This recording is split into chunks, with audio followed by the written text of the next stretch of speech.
Salut, c'est Jennifer. Alors, quatrième vidéo dans la série des imitations de marbre en peinture décorative. Donc cette fois-ci, je vais vous parler du grand antique, du marbre grand antique. Il est noir et blanc, ça fait des grandes taches blanches sur un fond noir. Il est vraiment très joli d'ailleurs. Et j'en avais jamais vu avant de commencer cette formation, j'en avais jamais entendu parler. Et pendant la formation, on a fait une sortie au musée des arts décoratifs. Et il y en avait en vrai, et ouais, vraiment très beau. On n'en voit pas souvent, enfin en tout cas, moi j'en avais jamais vu.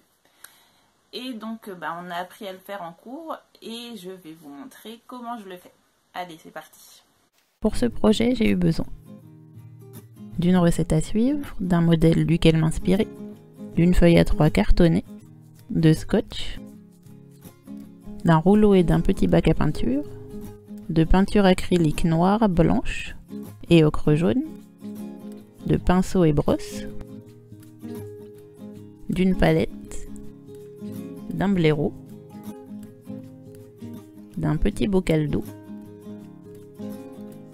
de médium pour glacier à l'huile et de cicatif, d'un spalter, de peinture à l'huile des mêmes couleurs que l'acrylique, de blanc de meudon et de vernis acrylique satiné. J'ai commencé par coller ma feuille à ma table et je l'ai peinte en noir. Enfin, j'ai essayé, mon rouleau n'était pas du tout coopératif et du coup il bloquait, la peinture s'étalait pas, du coup je me suis retrouvée avec du gris. Et en plus le rouleau c'est un de ces bruits, écoutez plutôt.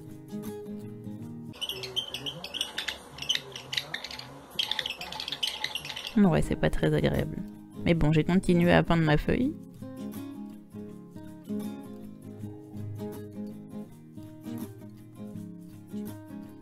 Et puis par miracle, mon rouleau s'est débloqué. Du coup, j'ai pu faire une vraie couche de peinture noire.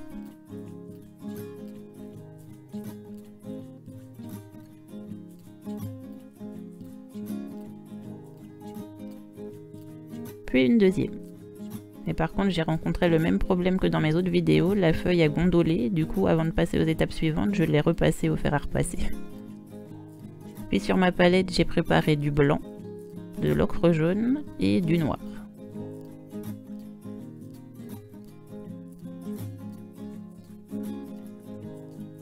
Avec une éponge naturelle, j'ai oublié de la préciser aussi dans la liste du matériel, je suis venue faire un chiquetage avec du blanc. Ça m'a permis de délimiter, placer les zones que j'allais peindre en blanc ensuite. Puis avec une brosse carrée et du blanc toujours, je suis venue former mes masses blanches, qui sont propres au grand antique. Donc j'ai suivi les traces que j'avais laissées, les traces de chiquetage faites à l'éponge.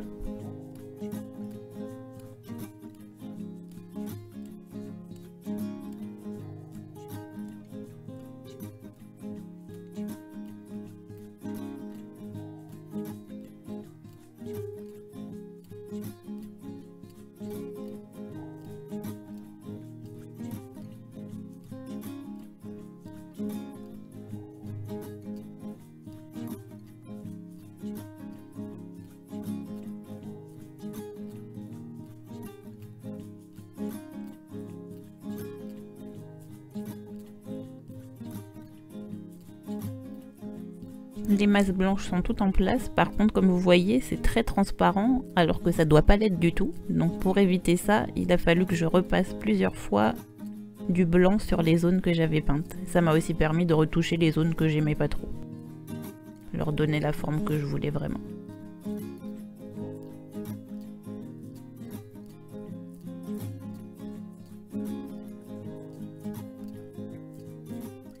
C'est une étape assez fastidieuse parce que le blanc ça reste quand même très transparent, donc il a fallu que je fasse pas mal de couches pour arriver à obtenir un résultat quasi opaque. Je vous le passe en accéléré parce que sinon ça prendrait des heures. Non, peut-être pas des heures, mais bon.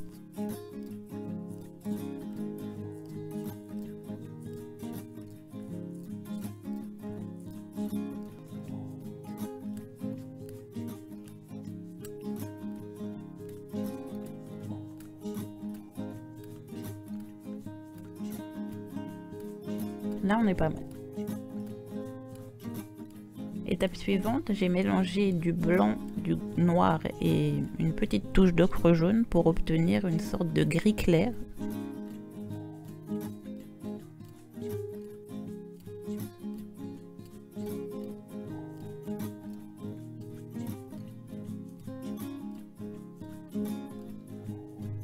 Et avec un pinceau fin, je suis venue dessiner des veines, peindre des veines sur les masses blanches.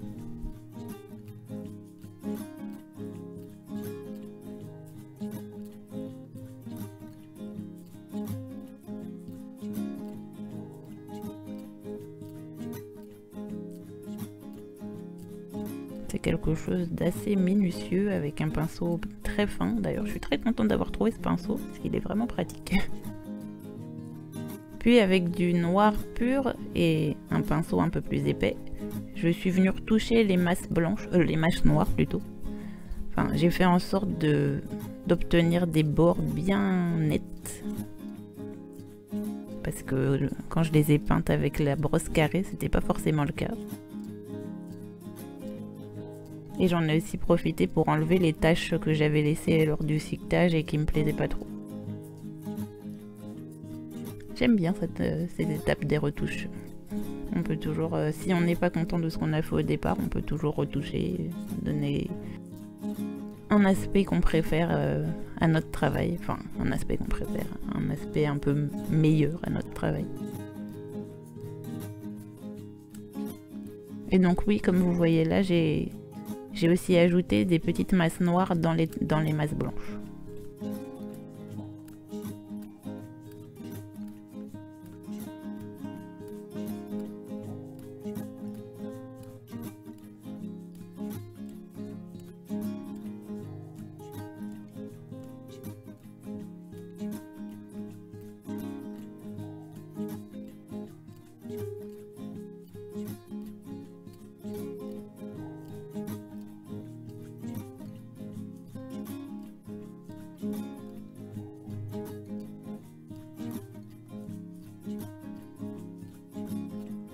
Puis avec mon pinceau fin, je suis venue tracer des cassures au niveau des masses noires avec du blanc.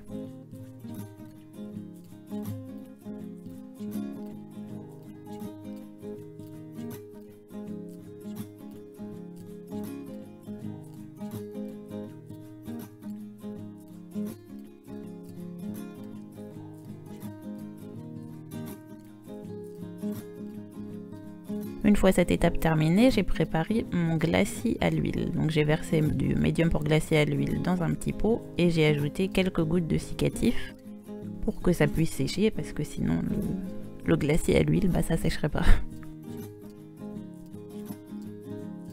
J'ai mélangé tout ça et avec mon spalter, je l'ai appliqué sur toute la surface de ma feuille.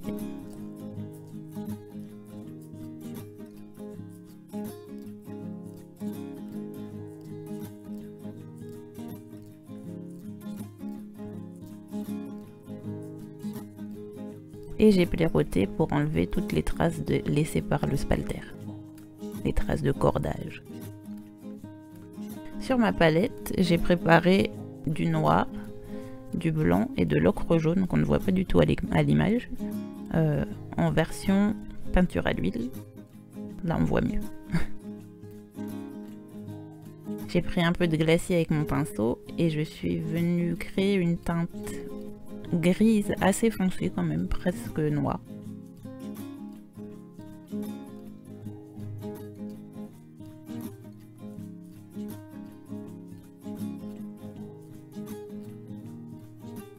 Et j'ai créé des cassures sur toute la surface de ma feuille, que ce soit sur les masses blanches ou noires.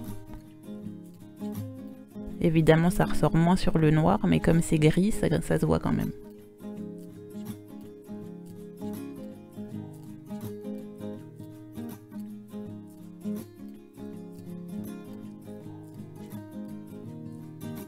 Donc ces cassures, elles sont quand même soit parallèles, soit très perpendiculaires. Elles forment vraiment des angles. C'est des cassures très nettes, ça fait pas d'ondulation ou quoi que ce soit.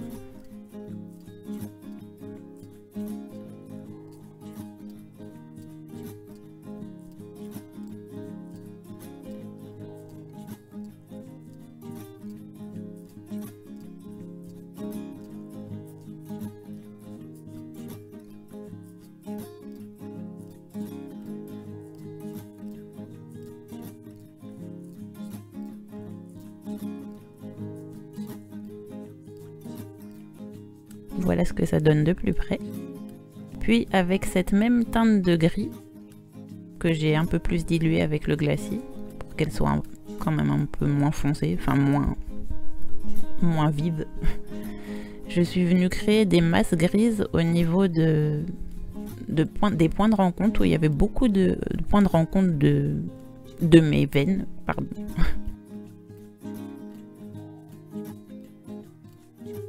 Enfin pas de mes veines, de mes cassures d'ailleurs.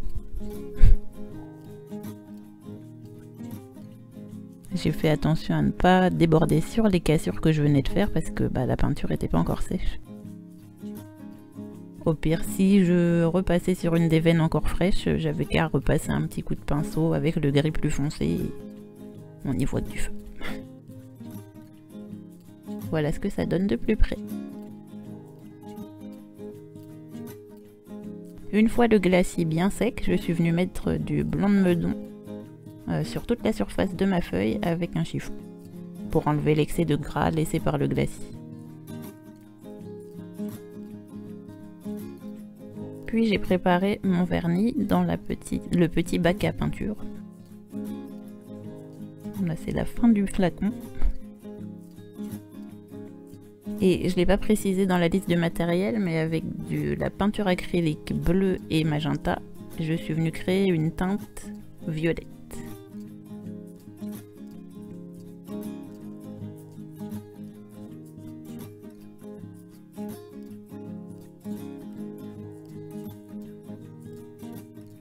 Désolée, on voit ma grosse tête.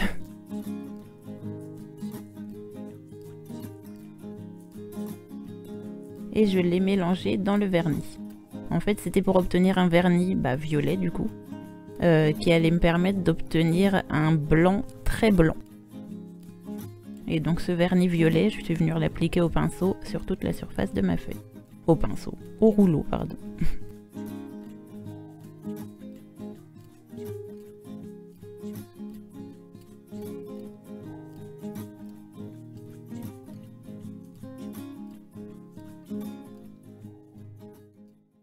Et voilà, le marbre est terminé, verni, etc.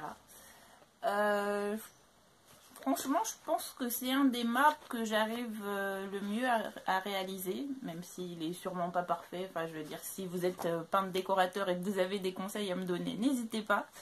Ce qui est un peu dommage, c'est que ça se voit pas forcément à l'écran, mais en vrai, je le vois un peu plus. Le glacis que j'ai utilisé, en fait le premier que j'ai utilisé sur les autres, dans les autres vidéos, c'était du glacis déjà, enfin du médium pour glacis à l'huile que j'ai acheté tout fait. Sauf que j'en avais plus, du coup j'en ai fait moi-même comme on fait en cours. On utilisait un tiers d'huile de lin, 2 tiers d'essence de térébenthine. Sauf que la térébenthine que j'ai utilisée, elle était très jaune. Et déjà l'huile de lin c'est assez jaune. Il aurait fallu de l'huile de lin clarifiée. Mais bon, ça coûte un peu plus cher. Et du coup j'ai eu un glacis très jaune. Et pour un marbre où j'ai justement besoin que les parties blanches soient quand même blanches, c'est un peu dommage. La technique de mettre du violet dans le vernis, ça a un peu marché. Mais peut-être que j'aurais dû en mettre encore un peu plus pour mieux contrebalancer l'effet jauni. C'est un peu comme quand vous teignez les cheveux, les cheveux en blond pour éviter que ça parte, ça tourne vers le jaune. On met du shampoing violet. Voilà, c'est pareil, on joue sur les complémentaires. Bon, ça va, ça passe quand même. Enfin, à l'écran en tout cas, ça va. Et puis en plus, c'est vrai que en général, il est très blanc si le marbre est vraiment tout neuf, qu'on vient juste d'en couper une tranche. Mais c'est vrai qu'avec le temps, il peut avoir tendance à jaunir un petit peu. Donc on va dire que la version que j'ai fait, c'est du marbre un peu vieilli. Et puis voilà, ça passera.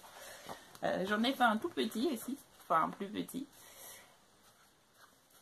En fait, j'en fais plein de petits à chaque fois. Je me dis, peut-être que si je me fais un bouc, je mettrai tous les petits à l'intérieur. Ça m'évitera de me balader avec un bouc géant. Enfin, on verra bien. Voilà, c'est la fin de cette vidéo. Si ça vous a plu, n'hésitez pas à vous abonner, à laisser un petit commentaire, un petit pouce en l'air. Et moi, je vous dis à bientôt dans une prochaine vidéo. Salut!